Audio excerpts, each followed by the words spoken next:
बोला कुंडली कवरदेव हरिविठ्ठल श्री ज्ञानदेव तुकाराम पंढरीनाथ भगवान की जय। माऊली ज्ञानेश्वर महाराज की जय। जगद्गुरु तुकाराम महाराज की जय। आपण ज्ञानेश्वरी या ग्रंथाचं वाचन आणि निरूपण करत आहोत। आजपर्यंत 10 अध्याय झालेले आहेत। 11वा अध्याय आपण बघत आहोत। 11व्या अध्यायाची सुद्धा 374 ओव्या झालेल्या आहेत। 15 भाग झालेले आहेत। 24 श्लोक झालेले आहेत। आज आपण भाग नंबर 16 बघणार आहोत आणि श्लोक नंबर 25च्या पुढं आपण वाचन करणार आहोत।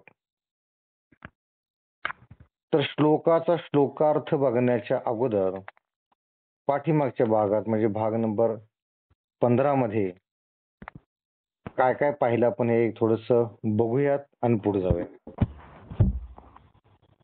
तर हा अध्याय नंबर 11 त्याला विश्वदर्शन योग सुद्धा म्हटलेला आहे। या अध्यायामध्ये भगवान श्रीकृष्णाने अर्जुनाच्या विनंतीला मान देऊन अर्जुनाच्या हट्टाचा सन्मान करून अर्जुनाला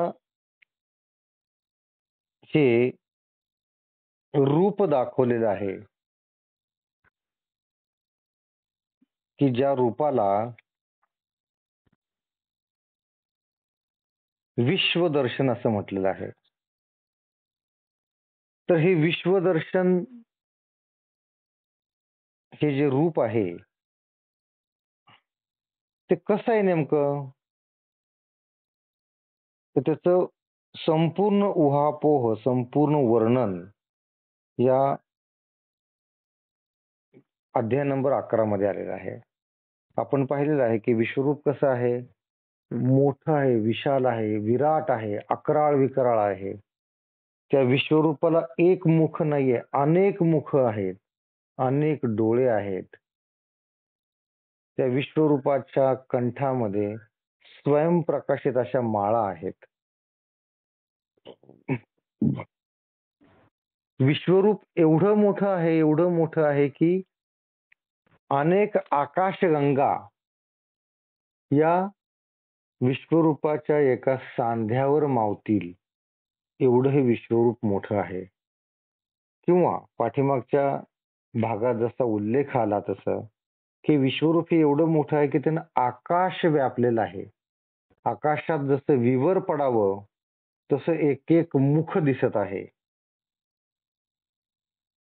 तर असे हे विश्वरूप आहे। हे विश्वरूप पाहिल्यानंतर अर्जुन भ्यालेला आहे, घाबरलेला आहे। अर्जुनास समजत नाहीये की आता काय करावं। असं हे विश्वरूपाचं वर्णन या अध्याय नंबर 11 मध्ये आपण पाहत आहोत। तर पाठीमागच्या श्लोकात आपण पाहिलं श्लोक नंबर 24 मध्ये की अर्जुन श्रीकृष्णास काय म्हणत आहे की कित्येक रागीट मुखे जणू काय काळाबरोबर पैजेने लढतायत। त्यांनी आपल्या मोठेपणाने आकाशास मागे टाकले आहे। मग एवढे मोठे ते मुख आहेत की त्यांनी आकाशात सुद्धा मागे टाकले आहे। म्हणजे आकाशापेक्षाही मोठी अशी ती मुख आहेत, तोंड आहेत। आणि काय ती आकाशाच्याही मोठेपणाने आकाळली जात नाहीत, म्हणजे आकाशापेक्षाही मोठी आहेत ते। आणि त्रिभुवनाच्या वाऱ्याने त्यांचे वेष्टन उडत नाही। त्या मुखांवरचे जे वेष्टन आहे ते उडत नाही, उलट ती आपल्या वाफांनी अग्नीला जाळून सर्वत्र भडका करत आहे। साक्षात अग्नीला जाळतायत ते त्या तोंडातून येणाऱ्या वाफेनं।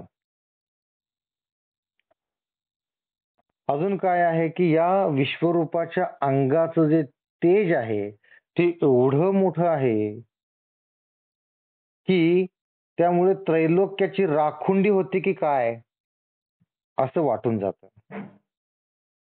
आणि तोंडे आणि तोंडात दात आणि दाढा आहेत. आता दात आणि दाढा कसे आहेत त्याचे वर्णन आले इथं की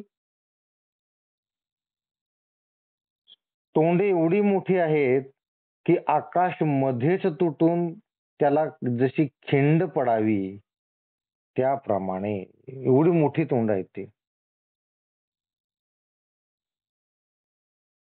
आणि दाढांचे आकडे प्रखर होऊन ते ओठांच्या बाहेर आलेले आहेत. एवढे मोठ्या मोठ्या दाढा आहेत त्या. बघा असं विश्वरूप बघून कुणीही घाबरणार हे भेसूर आहे, भयानक आहे, भयावह आहे, अक्राळ विक्राळ आहे, अतिशय विशाल आहे. त्यामुळं साहजिक आहे अर्जुन सुद्धा घाबरलेला आहे. आणि अर्जुन काय म्हणतो घाबरून की परंतु मला मात्र मरणाची भीती उत्पन्न झाली आहे देवा. हे तुझे विश्वरूप पाहून मी आता मरतो की काय असं वाटू लागलेलं आहे. आणि हाच अर्जुन ज्या वेळेस विश्वरूप पाहायचं असतं त्यावेळेस एवढा व्याकुळ झालेला असतो, एवढा व्याकुळ झालेला असतो की त्याला असं वाटतं की मला जर आता विश्वरूप पाहायला नाही मिळालं तर माझा मृत्यू होईल की काय. एवढं त्याला विश्वरूप पाहावं असं त्यावेळेस वाटत होतं. ज्यावेळेस विश्वरूप दिसतं त्यावेळेस त्याची अशी अवस्था झाली की मला तर मरणाची भीती उत्पन्न झालेली आहे.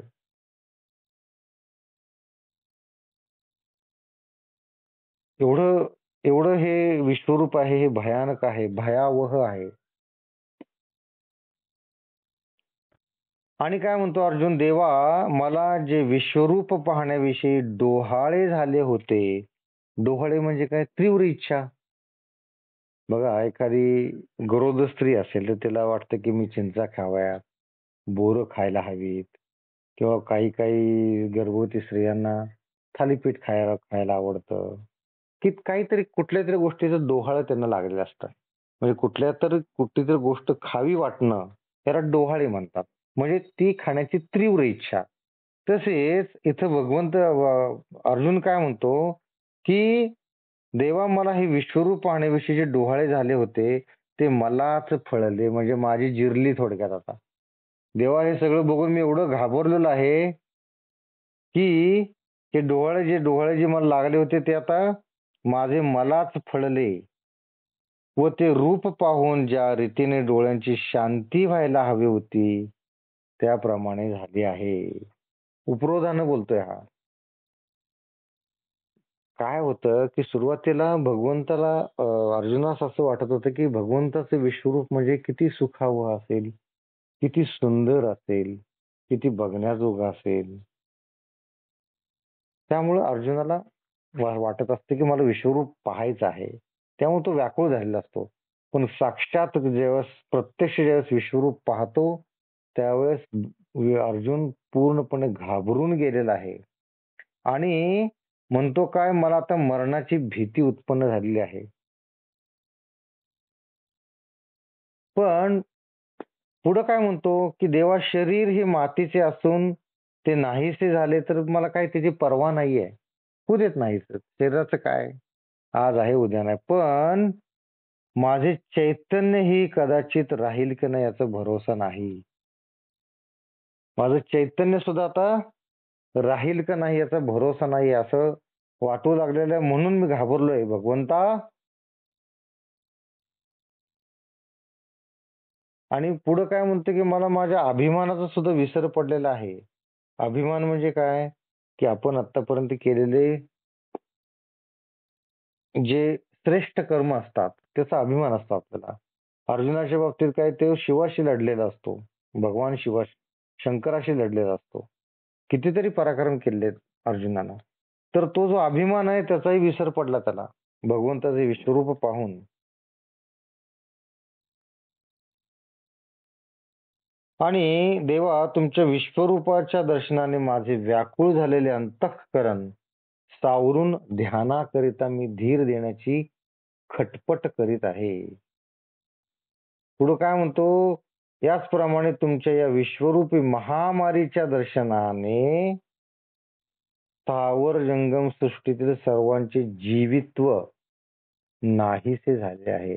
या विश्वरूपाला अर्जुन काय म्हणतो? महामारी म्हणतोय. आणि मी जर तुम्हाला शरण नाही आलो तर मी जिवंत कसा राहील? हा सुद्धा प्रश्न अर्जुन भगवान श्रीकृष्णास विचारतो. इथपर्यंत आपण काल पाहिलं होतं. आज भाग नंबर 16, त्यासाठी श्लोकार्थ आपण वाचूयात. श्लोक नंबर 25 चा. हे देवाधिदेवा, जगन्निवासा, प्रलय कालाच्या अग्नीसारखी प्रदीप्त आणि भयंकर दाडांनी विक्राळ अशी तुमची मुखे पाहता मला दिशा समजेनाशा झाल्या आहेत व मला सुख वाटत नाही. तस्मात आपण मजवर कृपा करावी. काय काय म्हणतोय हे विश्वरूप बघून अर्जुन? काय म्हणतोय? की तुमचं भयंकर आणि अकराळ विकराळ तुमची मुखे पाहून मला दिशाभ्रम झालेला आहे. दिशाभ्रम म्हणजे काय? आपल्याला कळत नाही पूर्व कुठली, पश्चिम कुठली, उत्तर कुठली, दक्षिण कुठली, काहीच कळत नाही. आपण एखाद्या वाळवंटात गेलो किंवा रात्रीच्या वेळेस आपण कुठे फिरत असलो तर आपल्याला लक्षात येत नाही आपण कोणीकडे चाललोय ते. त्याला म्हणतात दिशाभ्रम. तर असा दिशाभ्रम अर्जुनास झालेला आहे. अजून पुढे काय म्हणतो? की मला सुख वाटत नाहीये. असं अकराळ विकराळ रूप बघून कुणाला सुख वाटणार आहे? भीतीच वाटणार ना. आणि काय म्हणतो? की तस्मात आपण मजवर कृपा करावी, माझ्यावर कृपा करावी असं म्हणत आहे. ओवी नंबर 375. पै अखंड डोळ्या पुढे फुटले जैसे महाभयाचे भांडे, तैशी तुझी मुखे वितंडे पसरली देखे. असो दांत दाढाची दाटी न झाकवे मा दोहो ओठी. सौंध प्रलय शस्त्रांचिया दाट काटी लागलिया जैसा.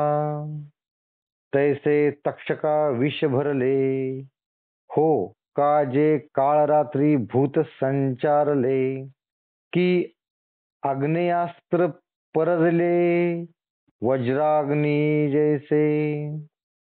तैशी तुझी वक्त्रे प्रचंडे वरी आवेश हा बाहेरी ओसांडे. आले मरणरसाचे लोंढे आम्हावरी. संहार रसा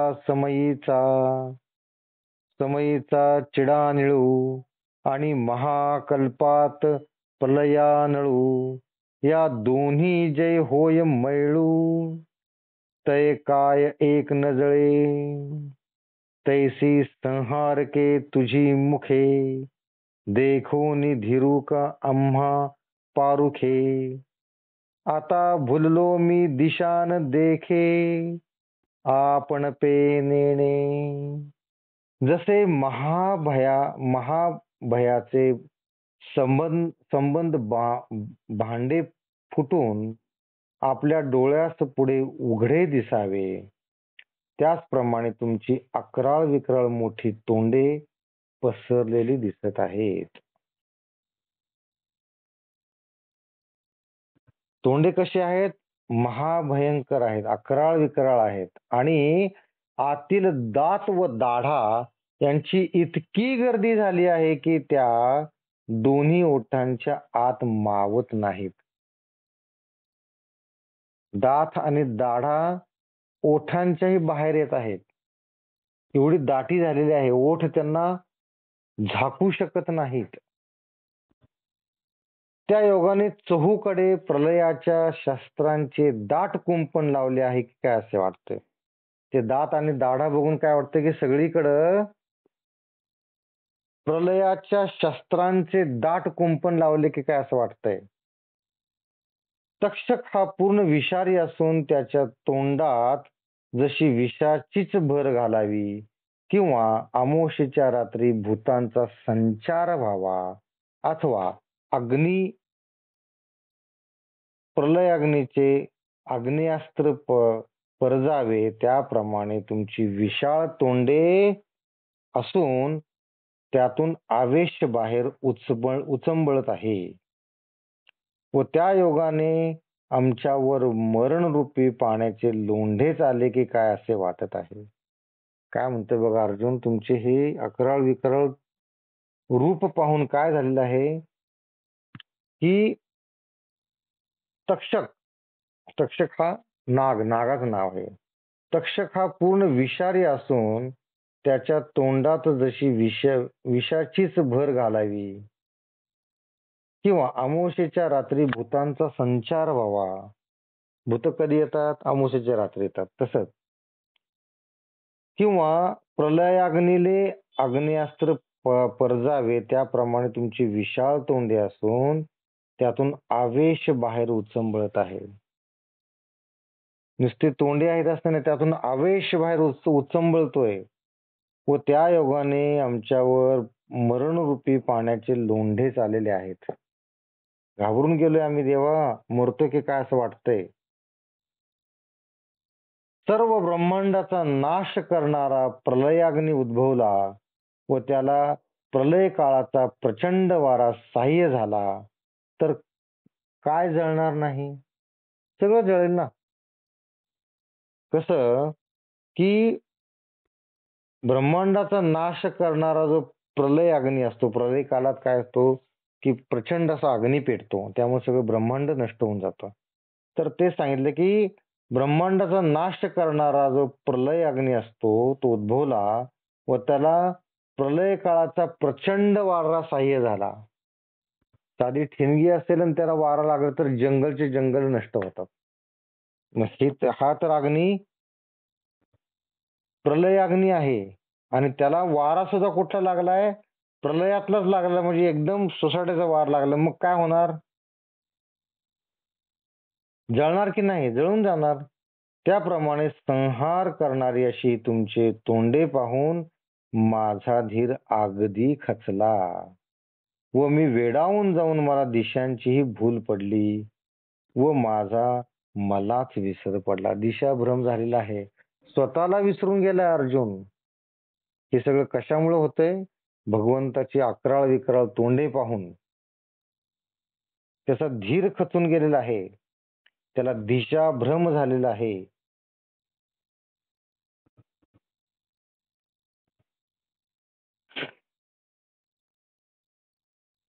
मोटके विश्वरूप डोळा देखिले आणि सुखाचे आवर्षण पडिले. आता जा पाणी आपुले अस्ताव्यस्त हे. ऐसे करीसी म्हणून जरी जाणे तरी हे गोष्टी सांगावी कामी म्हणे. आता एक वेळ वाचवी जी प्राणे या स्वरूप प्रलयापासोनी. जरी तू गोसावी आमुचा अनंता तरी सुई ओढण माझी या जीविता. साठवी पसारा हा मागुता महामारीचा. ऐके सकळ देवांची या परदेवते. तुवा चैतन्य गा विश्व वसते. तै विसरलासी हे उपरते. संहारू आदिरले म्हणून वेंगी प्रसन्न होई देवराया. संहारी संहारी आपली माया. काढी माते महाभया पासोनिया. अर्जुन अक्षरशः देवाला विनवण्या करतोय की बहा देवा भगवंता, आता हे विश्वरूप तू आवरून घे, बास कर. कसं बोलतोय बघा, तुमचे विश्वरूप मी डोळ्यांनी पाहिले नाही, तोच त्यापासून होणारे सुख नाहीसे झाले. विश्वरूप पाहिल्या पाहिल्या माझ्या मनातलं सुखच नाहीसे झालं, मी घाबरूनच गेलो. म्हणून हे तुमचे अवाढव्य स्वरूप आवरून घ्या. तुमचे हे जे अवाढव्य आणि भव्य जे अकराळ विकराळ जे स्वरूप आहे ते तुम्ही आवरून घ्या. तुम्ही अशा रीतीने मला भिववाल असे जर मला माहीत असते तर मला विश्वरूप दाखवा असे तुम्हाला मी का म्हटले असते. बघा, एखादं लहान मूल असतं, आपण त्याला लाडी गुडी घेऊन लावतो आणि चल म्हणून अंधाऱ्या खोलीत घेऊन जातो आणि तिथं मोठा आवाज करून आपण बाहेर पळून येतो. मग ते मूल आरडत ओरडत घाबरत बाहेर येतं आणि बाहेर आल्यावर काय म्हणतं, मला जर माहिती असलं असतं ना तू मला भिवणार आहेस, मला घाबरवणार आहेस, तर मी तुझ्यावर आलोच नसतो. तसंच झालं इथं. अर्जुन काय म्हणतो, तुम्ही अशा रीतीने मला भिवाल असे जर मला माहीत असले असते तर मला विश्वरूप दाखवा असे मी तुम्हाला कधीच म्हटले नसते. तर आता ह्या आपल्या विश्वरूप प्रलयाग्नीपासून एक वेळ माझे प्राण वाचवा घाबरून गेलाय, प्राणाची भीक मागतोय. श्रीकृष्णापाशी काय म्हणतोय की ह्या तुमच्या विश्वरूपापासून माझे आता तुम्ही प्राण वाचवा. हे अनंता, तुम्ही जर आमचे खरोखर धनी आहात तर माझ्या मरणाच्या आड काहीतरी घालून मला या महामारी रूप तुमच्या विश्वरूपाचा पसारा आवरा. देवा, तुम्ही जर खरोखर जर माझे धनी आहात तर मला यातून वाचवा. माझ्या मरणाच्या आड काहीतरी घालून या विश्वरूप पसाऱ्यापासून मला वाचवा, हा पसारा आवरा. हे देवाधिदेवा, सर्व विश्वाचे वस्तिस्थान असे जे तुम्ही ते सर्व जगाचे पालन करण्याचे विसरून त्याचा उलट संहार करू पाहता काय. कसा प्रश्न केलाय बघा. देवाधिदेवा, तुम्ही सर्व विश्वरूपाचे व्यवस्थित स्थान आहात.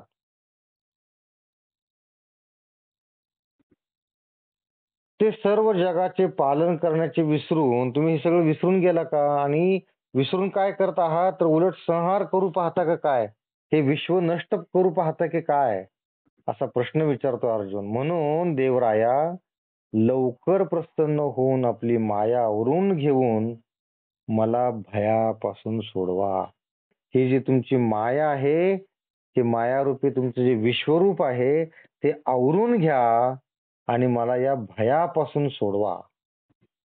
एवढा वेळेपर्यंत पुष्कळ काकुळतीस येऊन तुमची जी मी विनवणी करत आहे त्याचे कारण मला या विश्वमूर्तीची इतकी भीती वाटली. स्पष्टपणे सांगतोय अर्जुना. अर्जुन काय म्हणतो की देवा, तुमच्या विश्वरूप मूर्तीची, त्या विश्वमूर्तीची मला एवढी भीती वाटलेली आहे की मी काकुळतीस येऊन तुमची विनंती करत आहे की देवा, आता हे आवरून घ्या, ही तुमची माया आवरून घ्या. ज्या वेळेस अमरावती राक्षसाचा छापा पडला होता त्यावेळेस त्याचा पराभव मी एकट्याने केला होता. अमरावती नावाच्या राक्षसानं छापा टाकला होता आणि त्यावेळेस शूर असा अर्जुन असतो, तो एकटा लढला त्या अमरावती नावाच्या राक्षसाशी आणि जिंकला तो. मी काळाच्याही तोंडात जाण्यास भिणारा नव्हे. काय म्हणतो अर्जुन, मी किती शूर आहे हे सांगण्यासाठी अर्जुन काय म्हणतो की मी अमरावती राक्षसाचा एकट्यानं पराभव केला. अजून काय केलं, मी काळाच्या तोंडात जाण्यासाठी सुद्धा भीत नाही, परंतु देवा, हे आपले विश्वरूप या गोष्टीपैकी नाही, हे काहीतरी वेगळंच आहे. या ठिकाणी मृत्यूवरही ताण करून सकल विश्वाचा आमचा घोट घ्यावा या हेतूने तुम्ही प्राप्त झाला आहात काय.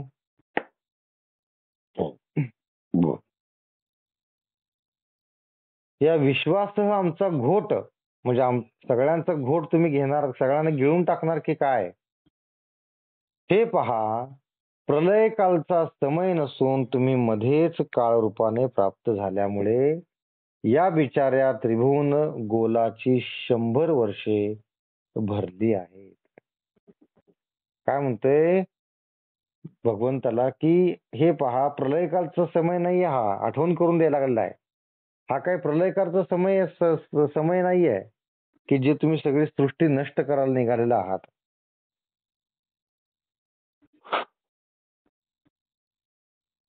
आणि तुम्ही मध्येच काळ रूपाने प्राप्त झाल्यामुळे या बिचाऱ्या त्रिभुवन गोलाची 100 वर्षे पूर्ण भरलेली आहेत. म्हणजे त्याचा मृत्यू जवळ आलेला आहे.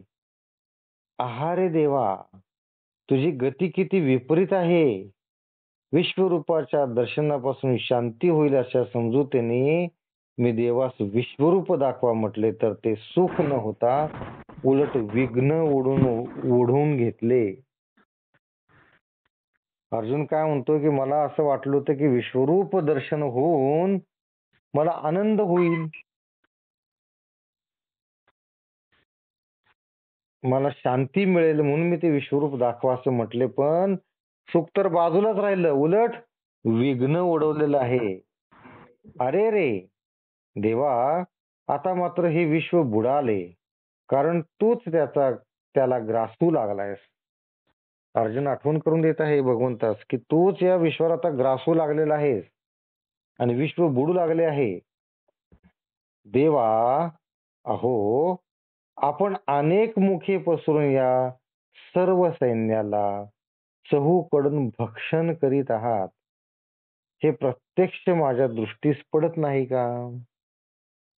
म्हणजे भगवंत त्या 11 विकराळ मुखाच्या साह्याने सर्व सैनिक गिळून टाकत आहेत, हे अर्जुनाने पाहिलेलं आहे.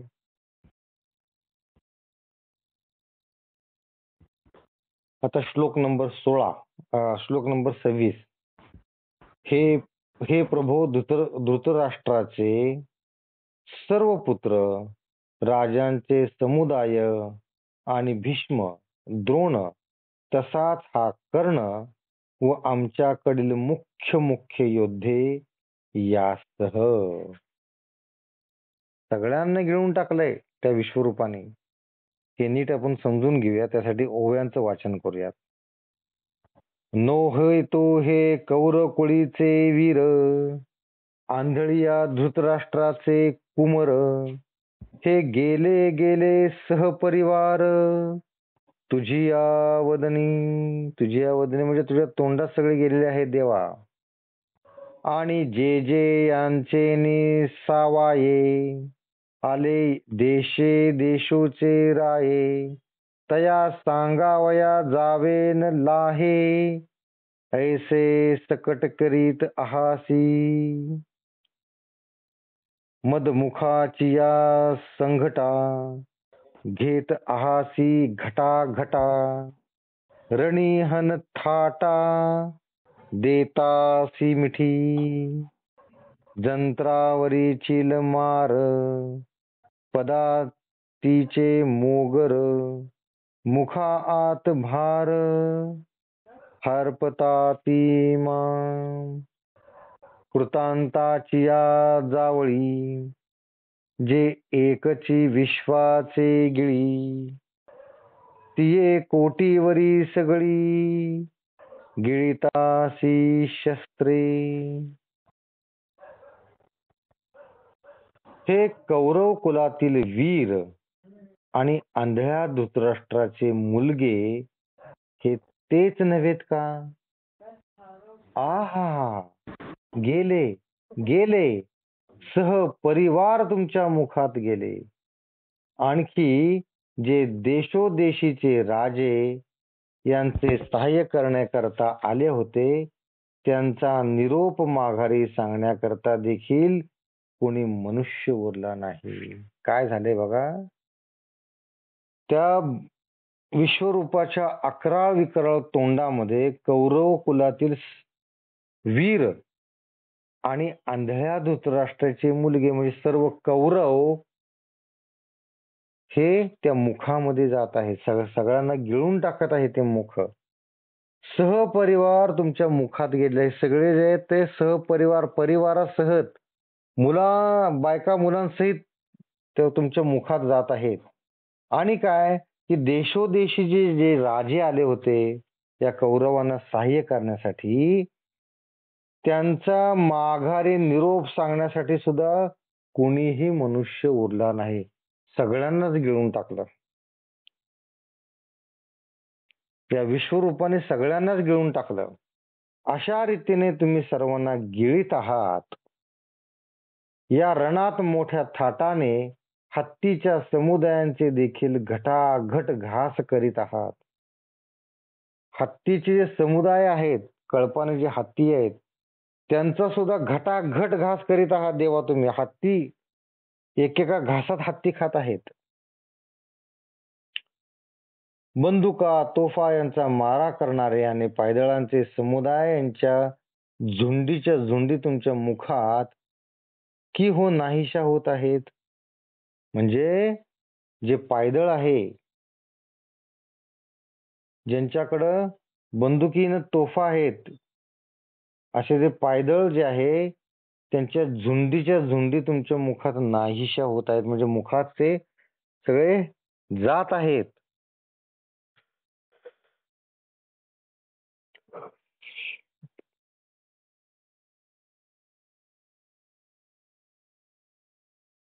कृतांताच्या तोडीची अशी अस्त्रे की ज्यापैकी एक देखील सर्व विश्वाचा नाश करील, अशी कोट्यावधी तुम्ही गिळून टाकीत आहात. कौरवांच्याकडे अशी काही शस्त्रे होती किंवा त्यांच्या बाजूने जे लढायला आलेले जे राजे होते त्यांच्याकडे अशी काही शस्त्रे होती की एका वारामध्ये पृथ्वी सुद्धा नाश करू शकतील, अशी नाशवंत शस्त्रे सुद्धा कोट्यावधी शस्त्रे हे विश्वरूप जे आहे त्याचे जे तोंड आहे ते गिळून टाकत आहे. चतुरंग सेना तसेच घोडे जोडलेले रथ या सर्वांना दात न लावता गट्ट करीत आहात. अख्खी सेनाच्या सेना, घोडे लावले रथच्या रथ, त्यांना दात सुद्धा लावलेले नाही, चावलं सुद्धा नाही, आहे असं गिळून टाकत आहात तुम्ही. बघा, आपण घरी कधी शेवयाची खीर केली किंवा भाताची एकदम छानपैकी खीर केली तर आपण त्याला चावत बसत नाही बघा, सहज गिळून टाकतो. तसं हे घोडेच्या घोडे अख्खं सैन्याच्या झुंडीच्या झुंडी भगवंताच्या मुखामध्ये नाहीशा होत आहेत. तर देवा, यापासून तुम्हाला कसा संतोष वाटतो? हे सर्व तुम्ही गिळून टाकत आहात, यात तुम्हाला आनंद वाटतो का?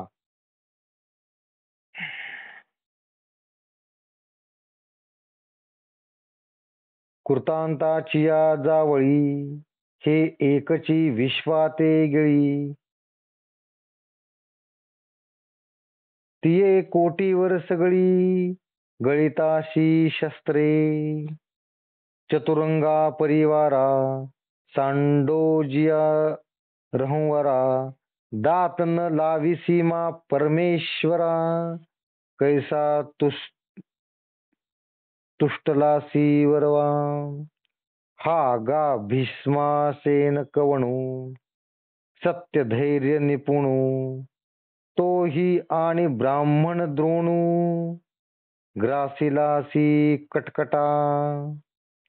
आहा सहस्त्रकाचा कुमरू, एथ गेला गेला कर्णवीरू, आणि आमुचिया आघवियांचा केरू, फेडिला देखे.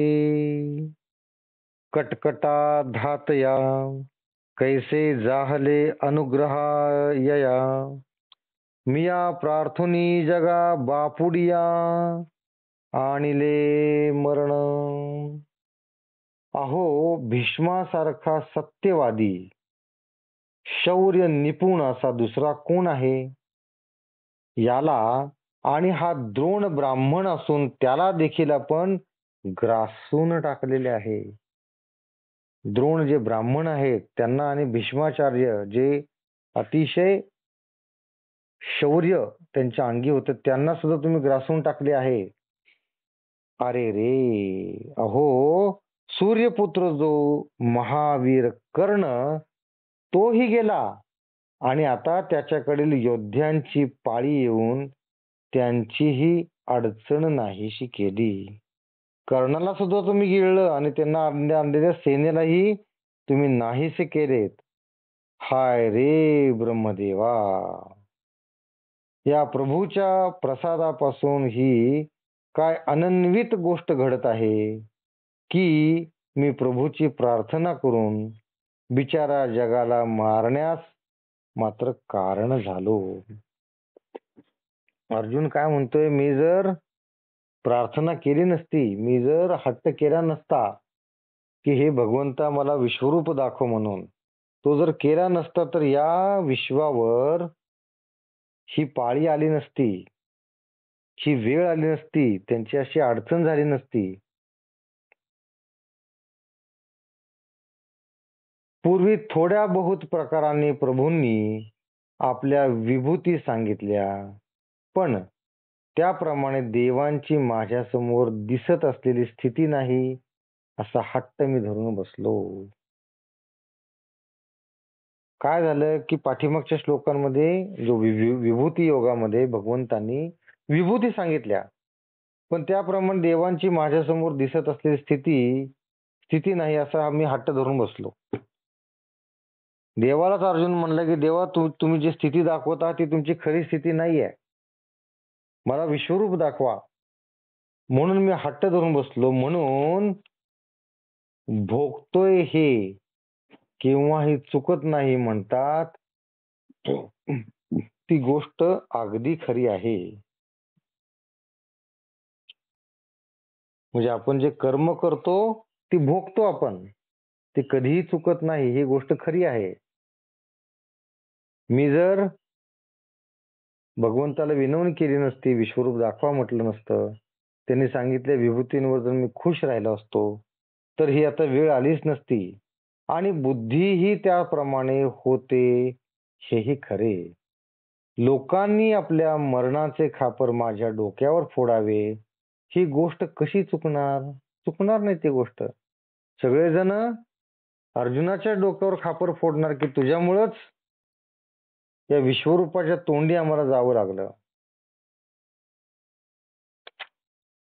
म्हणून भोग्य ते त्रिशुद्धी न चुके आणि बुद्धी ही होण्यासारखी ठाके, माझ्या कपाळी पिटावे लोके ते लोटले काह्या, पूर्वी अमृतही हाता आले परी देव नसतीची उमगले.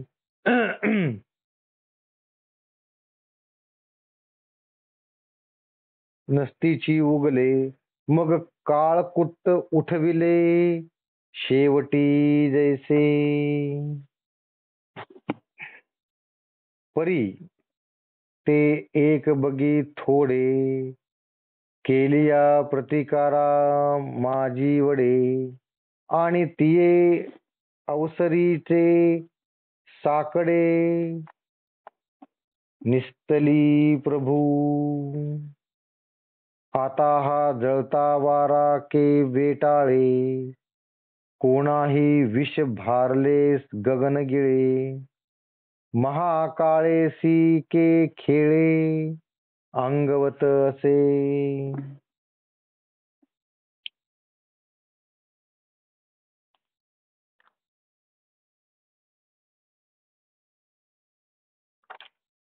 म्हणून भोक्त हे केव्हाही चुकत नाही म्हणतात ती खरी आहे आणि बुद्धी त्याप्रमाणे होते ही खरी आहे. लोकांनी आपल्या मरणाचे खापर माझ्या डोक्यावर फोडावे, ही गोष्ट कशी चुकणार? पूर्वी म्हणजे समुद्र मंथनाच्या वेळेस अमृत हाताला आले असूनही देवांनी समुद्र मंथन बंद न करता जास्ती इच्छा केली, तेव्हा शेवटी त्यांच्या हाती काळे कुट्ट विष आले. उदाहरण सांगण्यासाठी अर्जुन काय म्हणतो की पूर्वी ज्यावेळेस समुद्र मंथन करत होते देव आणि दानव, त्यावेळेस देवांच्या हातात अमृत लागलं होतं, पण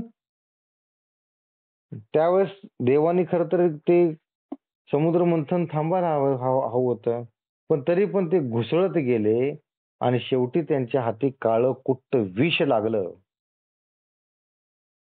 परंतु तेही एका प्रकारे कमीच, शिवाय त्यांचे निराकरण करण्यासारखे होते आणि त्यावेळेचे ते संकट शंकरांनी दूरही केले. पण हल्लीचा जो हा विश्वरूपाचा प्रकार हा अग्नीस मदत करणारा वारा नसून प्रत्यक्षच पेटलेला वारा आहे. तर त्याला कोण आवरील? तसेच सर्व गगनात जे विष पसरले आहे ते कोण गिळील? व महाकाळाबरोबर खेळण्याचे कोणाचे सामर्थ्य आहे? काय म्हणतोय बघा अर्जुन, की पूर्वी ज्यावेळेस समुद्र मंथन झालं त्यावेळेस देवांच्या हाती अमृत लागलं होतं, त्यावेळेस त्यांनी थांबायला हवं होतं, पण ते थांबले नाहीत. मग त्यांच्या हाती काळं कुट्ट विष लागलं. परंतु तेही एका प्रकारे कमीच की काय, शिवाय त्यांचे निराकरण करण्यासारखे होते. त्या विषाचं निराकरण करण्यासारखं होतं, पण त्यावेळेचे ते संकट शंकराने दूर केलं. पण हल्लीचा जो हा विश्वरूपाचा जो प्रकार सुरू आहे ना, या अग्नीस मदत करणारा वारा नसून प्रत्यक्षच पेटलेला वारा आहे. एवढं हे भयानक आहे. तर त्याला कोण आवरील? या विश्वरूपाला कोण आवरील? तसेच सर्व गगनात जे विष पसरले आहे ते कोण गिळून टाकेल? व महाकाळाबरोबर खेळण्याचे कोणास सामर्थ्य आहे? याप्रमाणे अर्जुन दुःखाने व्यापून मनातल्या मनात शोक करू लागला. ऐसा अर्जुन दुःखे शिणतू, सोचित असे जीवा अंतू, परी न देखे तो प्रस्तुतू, अभिप्राय देवाचा. जे मी मारिता हे कौरव मरते, ऐसेनी वेंटाळीला होता मोहे बहुते, तो फेडावया लागी अनंते, हे दाखविले निज. आणि कोणी कोणा ते न मारी, एथ मीच हे सर्व संहारी. हे विश्वरूप व्याजे हरी, प्रकटित असे. परी वायांची व्याकुळता, ते न तोचवेजी पंडुसुता. मग आहा कंपू नव्हता, वाढवीत असे. याप्रमाणे अर्जुन दुःखाने व्यापून मनातल्या मनात शोक करू लागला. पण प्रसंगी देवाच्या मनातील अभिप्राय त्याला कळला नाही. अशा प्रसंगात देवाच्या मनात जो काय विचार आहे, जो अभिप्राय आहे, तो त्याला कळला नाही. पण या दुःखाने मात्र हा अर्जुन शोक करू लागला होता. मी मारणारा व हे कौरव मरणारे, अशा मोहाने जो तो व्यापून गेला होता, तो त्यांचा मोह नाहीसा करण्याकरिताच श्री अनंताने आपले हे विश्वरूप दाखवले. अनंताने विश्वरूप का दाखवलेले आहे? की मी मारणारा व हे कौरव मरणारे, अशा मोहाने जो व्यापून गेला होता. कोण व्यापून गेलता? अर्जुनच व्यापून गेला होता. तो त्याचा मोह किंवा त्याला गर्व असं म्हणूयात, नाहीसा करण्याकरताच श्री अनंताने हे विश्वरूप दाखवले. आणि कोणी कोणास मारत नाही, तर या ठिकाणी सर्वांचा संहार करणारा मीच आहे, हे त्यांनी विश्वरूपाच्या योगाने व्यक्त केले. विश्वरूप दाखवल्यानंतर अर्जुनाला समजूनच आलं की आपण कोण कुणाला मारणार, सगळ्यांचा संहार करता हाच आहे, हाच भगवंत आहे. परंतु अर्जुनास हे न समजता तो व्यर्थ व्याकुळ झाला व उगीच मनात भीती धरू लागला. अर्जुन घाबरून घट्ट झालेला आहे, इथं भीतीनं घाबरून गेलेला आहे. तर आज आपण हे श्लोक नंबर 25 आणि 26 पाहिलेला आहे. आता भाग नंबर 17 हा आपण उद्या पाहणार आहोत, 27व्या श्लोकाच्या पुढे. सर्वांनी हात जोडायचे आहेत, डोळे मिटायचे आहेत. बोला कुंडलिक वरदेव हरी विठ्ठल. श्री ज्ञानदेव तुकाराम. पंढरीनाथ भगवान की जय. माऊली ज्ञानेश्वर महाराज की जय. जगद्गुरु तुकाराम महाराज की जय. सर्व संतों की जय.